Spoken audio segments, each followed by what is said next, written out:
りおしまい。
All right, ladies and gentlemen, welcome back to Get the Mic, the only show where your host on the left, Owl, And your host on the right, Brock. dissect fiction for its mythological significance.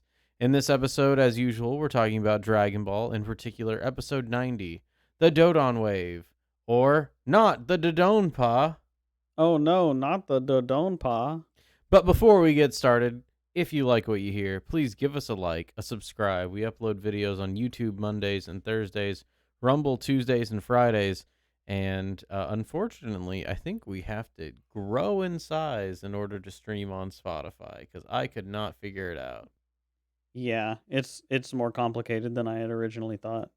So put Spotify out of your mind if you were trying to watch us on Spotify. Not going to happen there. Possibly SoundCloud would be a good place. We're going to look at uploading and others for an RSS feed, I suppose. Right. Need to get enough files that are high quality enough together to really set up a back catalog. So High quality. but Anyways, it's definitely coming. yes. Other than that, I think we're ready to go ahead and start. If you do agree or disagree with anything that we say, please leave a comment. We'd love to hear what you have to say down there, and we will gladly respond to it, possibly in an episode if it's pertinent to the discussion of that one. But let's go ahead and get started with episode 90. And by the way, we're on episode 90. Episode 100 is about to happen. We've come so far. Anyways, we'll talk about that later. We have 10 episodes to go, so let's not be too concerned there. So, the first thing we see is that while Bulma, Launch, and Oolong have lunch together, the Crane Hermit approaches and directs their attention to a man covered in bandages from the preliminary round. The gang wonders who could have inflicted such injuries on the man. Back at the hospital, Yamcha tells Puar to go cheer Krillin on, as well as gather information for him, since he can't move. He can't see the fights, but he wants to be able to direct his attention to them, right? Yeah, and that's actually an important aspect. The rest of the gang gathers at the sidelines to watch Krillin's fight, and Oolong hands pom-poms to Bulma and Launch, encouraging them to kick their legs in the air as they cheer for him. Bulma is offended, but Blue Launch agrees that they should cheer Krillin on. Just want to make sure we emphasize Blue Launch Right. there. Launch is blue from the beginning of this episode. Yes. How many times has she changed in this? She's been Blonde Launch in the beginning. This might be the second time she's changed since she got here. And there she is. What a wonderful idea, Oolong San. Anyways, so a couple things to talk about here. Firstly, being the foreshadowing that's set up with the burnt man. It's kind of just to build Chiaotzu up, as well as give us some intonation as to what it is that Chiaotzu has in his arsenal. Well, it's interesting because they're trying to order food, and the people that would serve them are getting frightened and running away from Oh, them that's right. Yes, because they're they're in proximity. situated closely to him, or they're proximal, right? It's because of their relation to them. I don't think it's just because he's over there and he's scary looking. It's like, oh, you're from one of those schools where that can happen, right? And so the fear that I think they're associating with them is seeing that they have an association to that kind of malice or damage that can be done in these fights. That propensity for destruction, let's say, right? And so that's where the fear is coming from, I believe. Fair enough. I think too the fact that he is all bandaged up and he's a pretty big guy, right? Like, it's a spooky thing for regular people, but I'm not even sure. I'm not even sure how much in a vacuum. Let's say if the audience hadn't already seen, um, no, actually, that's right. We don't know yet. We don't No, know. So we this haven't is seen any fights with this Chaozu, right? actually does lead into it's foreshadowing a bigger connection, uh, Right. and it's definitely of that malice. I agree with you there. But then we do get to see Yamcha in the hospital, and as we were saying earlier, his desire to direct his attention towards the fight, which enlightens the conflicting spirits of Krillin and Chaozu, especially at the level in which they're performing, is an elevation to the human spirit. And so Yamcha wants to see that naturally, and he can't. So he tells Puar to go watch for him, basically. It also establishes a theme of this episode, which is the cheering for Krillin, like the ways that people are going to cheer for and encourage the heroic spirit in Krillin, right? Mm-hmm. Definitely, and it's something like before because they didn't really know Krillin before. The first tournament, Yamcha didn't know Krillin. That was the first time he met Krillin was at the tournament. Right. Bulma didn't know Krillin. It was the first time they met. So this is really in that ingratiation and that admiration for Krillin's spirit going into the fight here. And so yeah, we do see kind of that recurrence of how they cheer Krillin on. It's like every character knows that they need to express that it's important to cheer on what Krillin is doing It in is fighting important. Chaozu. Yeah, it's important to encourage um when it arises the heroic spirit in an individual. It's important even if they're not the hero, let's say like Goku, it's important to encourage it anyways. Right. And that's em- emphasized by the one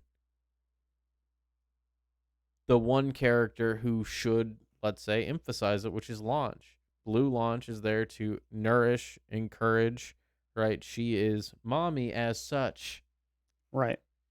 And so she's the one that sees that is so focused on that she can't see any malice in Oolong's desire to do it because it's such a It's such a necessary good action. action that everything related to it isn't important because she's just like, of course it would be good to cheer him on, right? And of course, Bulma, who's more seasoned to Oolong's ways, thinks right away that it's a lecherous attempt, which it's not really revealed whether it was or not.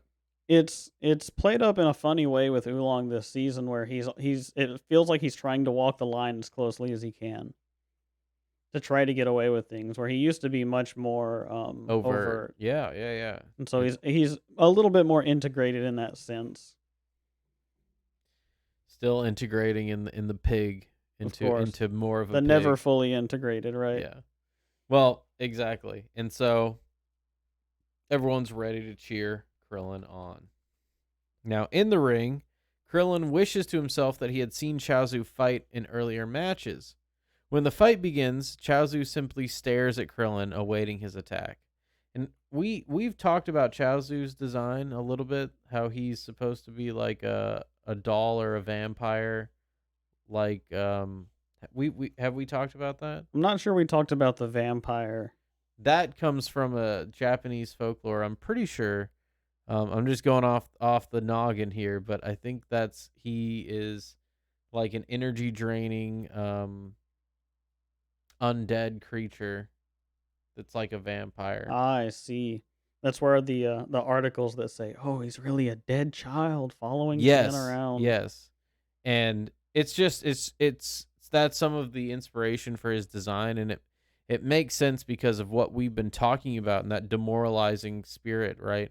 It Well, it's the antagonistic youthful spirit, right? it's not an energy drain as much as it is like a spiritual bankruptcy that's imposed by interacting with Chaozu in the way he is. And in the way he is, uh we're gonna be getting into that in just a minute, but um I did want to mention that so far. And he's kind of inhuman in a way. He moves inhumanly. He floats up and then he just like moves towards Krillin as if he was T-posing in a video game. Like And his he expressions just just come at slides. strange times, right? Where it seems like he is essentially mocking someone by not responding to them and trying to essentially manipulate the way that they feel about confronting him, right? It's almost Yes. like a 4D chess psychological warfare. It feels like Chaozu is waging against Krillin whenever they're up against each other. He just stares at him and then reflects something negative and looks down on him over and over and over and doesn't do anything beyond that. And it's very disconnected in a sense, right? It's like a disembodied spirit. Right. It and I think that's intentional that he's that way because oh, excuse me. Oh. Well, So it's interesting also that he's, this. I guess this is a good time to point out the fact that he's small in the same way that Oolong and Puar are, right? And has this relationship to Tien, and so he is a concentrated sort of malicious tiny spirit that he carries with him, right? That's very much the antithesis of well, how you think Puar would I be. I don't I don't I think it's more a little more complex than that. We're gonna get into that I when mean, we get to definitely, the because end. this is more articulated, right? But no, not than Poir. Then I don't think Chaozu is actually malicious, and I'll talk about that in a second. I see. Let's see where you're Um, but the reason that he acts like so going. inhumanly is because Krillin is so human, and it's really that counterbalance here that we see, because Krillin, like Chaozu, is not the embodiment, but he is that second, that follower almost of it. So we have Right. Goku, who is the heroic spirit. Krillin arrives. He's not on the heroic path, but he adopts it because he sees and admires the spirit in Goku. The same thing happens with Chaozu, but the other way Right. around. And This was what so, I wanted to point out as well, where we have that same relationship between Goku and Krillin that Tien and Chaozu seem to have, right? yes, it's more than Poir and Yamcha because it's almost It's and almost like a spirit manifest from the master in the same way that I think Krillin is that spirit manifest from Master Roshi's from teachings. Roshi. Sure. Yeah, sure. And so as they begin their fight, Krillin asks him if he's going to even try. And that's when Chaozu starts to levitate and dashes towards him, sending Krillin flying with a kick. He It shows him that he can do more than he can without trying, right? It's a very demoralizing gesture. it's a very yeah, it's an attempt to do that, and additionally, we've seen them comment on how the crane students can fly.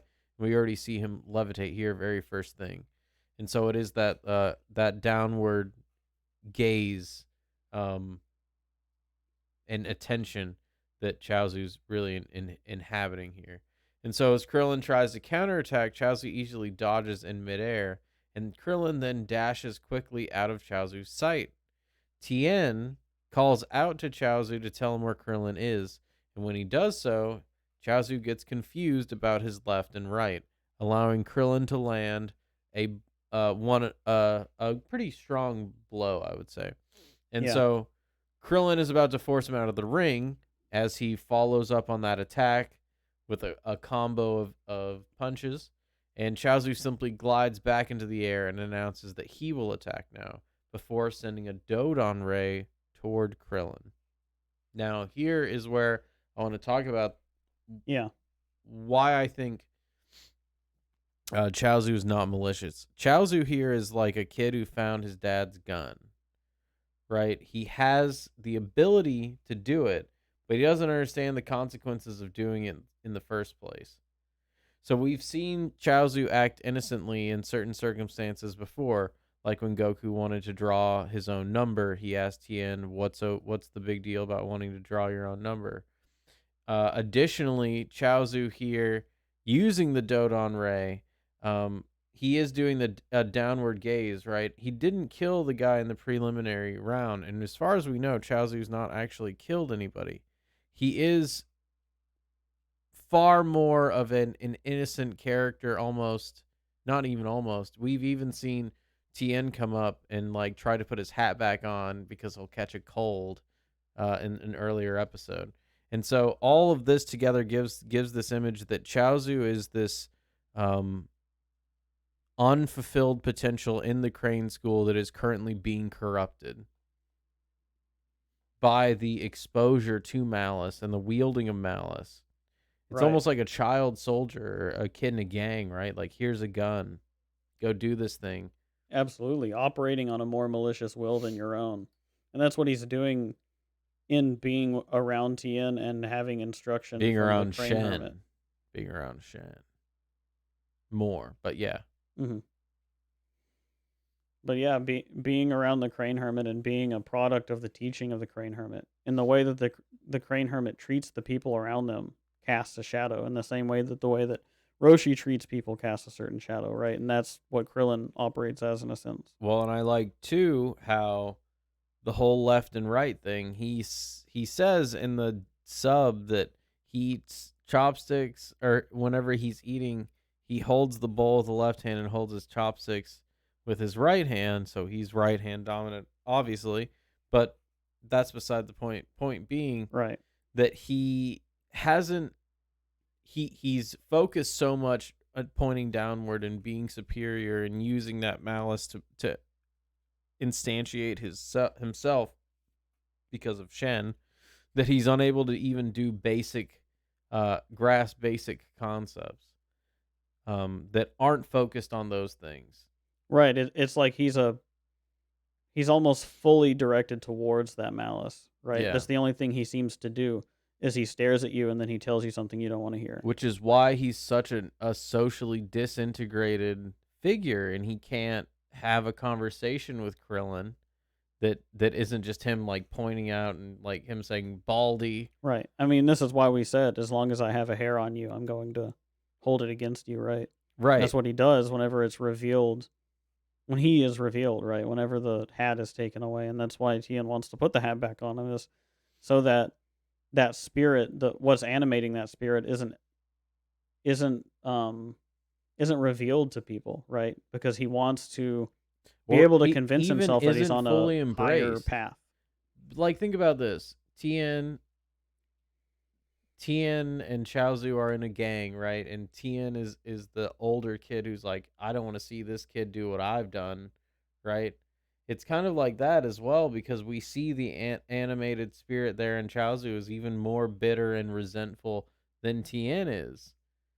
And so that's something he wants Chaozu to avoid, even if Shen is someone who wants him to pursue it. I mean, that's a product of that third eye as well, where Right. he realizes He knows that he shouldn't be on the path. yeah, But but he he's is. corrupting the path. Yeah. And so, I think that gives us a little insight there. Now, I did want to say, as we transition into the Dodon sequence, the Dodon ray itself, we know that that's the pointing out and the singling out of a single person to accept the malice that can be projected by that, this, let's say, the sender, the caster. And so Chaozu's understanding of malice is far weaker than Tao's. as we see when he's using it on the floor here, right? Hmm. Um, even Tao was able to put a crack in the Tower of Corrin, which is far stronger than the floor of the tournament. Right. And so that's another reason why I was saying that it's like a kid who found his dad's gun, because it's something that he doesn't even understand to wield in the first place, and therefore is not going to be efficient in using it. And so he uses a bunch of them, blasts Krillin. Krillin can't really get at him. But Krillin is able to avoid pretty easily. Yes. Krillin rolls around, right? And so Krillin dodges the first blast, but Chaozu continues to fire the Dodon rays at him, forcing him to evade. Goku recognizes the move and tells Jackie Chun that Tao also used the move. Tien overhears this and confronts Goku about what he knows about Tao Pai Pai. Goku tells him that he was a bad guy that he killed 3.5 years ago. Tien is in disbelief. He storms off, and Jackie Chun tells Goku that Tao Pai Pai was the Crane Hermit's younger brother. Back on the sidelines, the force of the Dodon Ray explosion kicks up dust, causing Launch to sneeze and return to her blonde half. She yells out at Krillin that if he loses, he'll have hell to pay. Now, there's a lot going on here as we're Yeah. starting to get into the actual purpose of this tournament. It's not just the two schools, that's part of it, but this goes deeper than that. We have to start catching Krillin up on this hierarchy, right? Yes, that Goku has traveled, but no one else has. And so, to start here, let's first talk about how Tao is related to the Crane Hermit. He is the Crane Hermit's younger brother. Now, why is that significant? What we know later on about Shen will reveal more to that, and we'll get to that soon enough, and actually probably 10 episodes or so.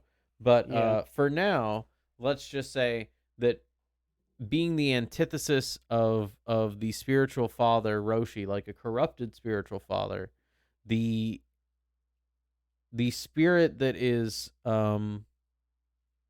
paternal in the way that Roshi is paternal to a younger brother would obviously corrupt that spirit, and so Tao becomes this corrupted creature. Right. And in the same way that Chaozu is sort of becoming this corrupted creature as he is like a younger brother to Tien. Yes, and so though it makes sense, and it's not. I know that a lot of fans think it's retcon because like we didn't know about Shen before or whatever, but it really makes sense that the corrupted spiritual father would nourish the pathway for the adversarial spirit, whereas the actual spiritual father would nourish the pathway for the heroic spirit. And so the pathway then nourished for Tao is the end result of what Crane is. This is what the emulation of the necessarily Crane Hermit's mode of being manifests itself as, right? right. And so we understand that now in the story that this is what Crane actually is. And so as soon as we discover that, Tien doesn't believe it because he has made himself subservient to that idea, and thinking that idea could be defeated by its antithesis doesn't settle well with Tien. He doesn't believe it. He's in denial about it, and this is the first step we see in Tien's long journey in this arc. Right. Well, this is some humanity for Tien, I think, to start manifesting itself because, like we'd said, Chaozu is like a younger brother to Tien, and he treats him that way. And so to see how is my master going to react to the loss of a younger brother that has acted in a way that is wrong towards the rest of the world, and you know it. Right. And so we'll see how Crane reacts in just a second. But before we get there, Right. Roshi knows the implications of this, and he starts to understand how strong Goku actually is because of what he's endured. And we saw a little bit of that as well in the tournament with Baba. But before that, we didn't Roshi didn't know the actual malice that he had encountered. See, we pointed out that whenever Goku defeated the Red Ribbon Army, it was small fries. Roshi did not know about this. He only knew about the Red Ribbon Army. So he's like, wow. But that's not the same thing as you killed Tao Pai Pai. Right, because Tao is he's almost He's an above immortal that spirit. hierarchy that you have there, anyways, because of not only Shen, but the idea that he can do something that the Red Ribbon Army and all of its resources could not do. Right. And he posed the biggest threat to Goku in that arc entirely. And I mean, that's why the fight with him was at the base of the world tree of the exactly Dragon Ball universe, right? right. And so it's a pretty big deal that we find out that Shen and him are related, and that Roshi discovers that Goku has killed him, and that helps him, Roshi, take his first step as well in what he does in this arc. And we're going to come back to this idea where we bring up Tao later on. Right. But in the fight, Krillin begins to roll around the ring, Dark Souls style, easily dodging the repeated Dodon rays. He then decides to dash quickly around the ring before launching himself up towards Chaozu, calling out left, right. This tactic works, and Krillin knocks him out of the air. However, Chaozu easily catches himself and evades Krillin again. Krillin realizes that if Yamcha was able to use a Kamehameha wave, he might be able to do it as well. He quickly tries a practice one, and a little cloud comes out. Just a tiny Kamehameha. And he... sorry, I lost my place. Krillin realizes, yeah. He quickly tries one and sees that it is possible before dodging Chaozu's barrage. Enraged, Crane calls out to Chaozu because he's just found out Tien has rushed to the crowd to tell him that Tao was killed by Goku. Enraged, Crane calls out to Chaozu, telling him to stop playing around with Krillin and kill him. Chaozu begins to charge a super strong Dodon ray. And that's actually where the episode leaves off. So let's kind of finish up here. So we do see Krillin exploiting the non-integrated parts of Chaozu. Well, I guess one thing that happens at the end of this as well is Krillin, he squares up to use a Kamehameha wave, right? And I believe Jackie Chun calls out, he's like, you can't win. You can't just use a Kamehameha wave against a Dodon wave or a Dodon ray, right? Yeah. And it sort of leaves on this cliffhanger in the episode where Krillin is like, I know now that I can use a Kamehameha wave, and I'm going to try to use it against whatever this Dodon ray thing is that's coming at me, right? Because Krillin doesn't know. Right. He has no context. He doesn't understand that this is death being pointed at him, that it's much more of a malicious force than what he's used to always encountering here in the limits of the ring. And right? even what he's using with Because the Kamehameha wave. Yeah. what we can say here is that this is that malice of the real world leaking into the fights that Krillin takes on. And so he hasn't gone out into the world in the way that Goku has, so the world is now coming into the fight, in the hypothetical fight for him, right? Yeah. In the hypothetical hierarchy. I agree. And before we get there, though, I did want to just briefly mention that Krillin is able to exploit the disintegrated parts of Chaozu, kind of bringing out that is almost a heroic thing in itself, because that is putting Krillin on his pathway. Because what does Roshi do, and what do these paternal spirits do? But when confronted with chaos, exploit or call attention to one's flaws. And so Krillin takes the first step in that, in first acknowledging Chaozu's flaw and then exploiting it in this way. And he almost wins. He almost knocks him out, but Chaozu still is able to fly because, let's say, the immature malice is still going to be able to exist, despite the fact that it has been exploited in that way. Yeah. And that's to say that Chaozu is on a hierarchy in this whole game of games thing that we're talking about with the tournaments, right? Where it's like this is a game to Krillin, but this is a game of games to Chaozu in a sense, where this is sort of a meta thing for him. He sees himself as above this type of tournament, right? Mm-hmm. And so that's when we get Tien coming in and telling Crane, Crane's whole demeanor totally changes here. Like completely. Yeah. Before he was just like a haughty asshole, but now he's like a vengeful murderer. He immediately says, "Kill him now." Yeah. And so we're going to explore that even more into the next episode and as we go on here. But then Chaozu begins to charge up a super Dodon Ray. And so that's what the Dodon Ray was, and what Goku remembers when he has his little flashback is that this is something intended to kill. And Tao Pai Pai only didn't kill him with it when he was protected by his grandfather's 4-star ball. So it's this way of saying the only thing that's going to protect Krillin now is how well he can honor the positive spirit from Roshi that he's inherited. And we'll see how he does that next time. I think that's a good way to end it off. So, if you liked what you heard, please give us a like, subscribe. Like we've said, we upload Mondays and Thursdays on YouTube, Tuesdays and Fridays on Rumble. Give us a subscribe.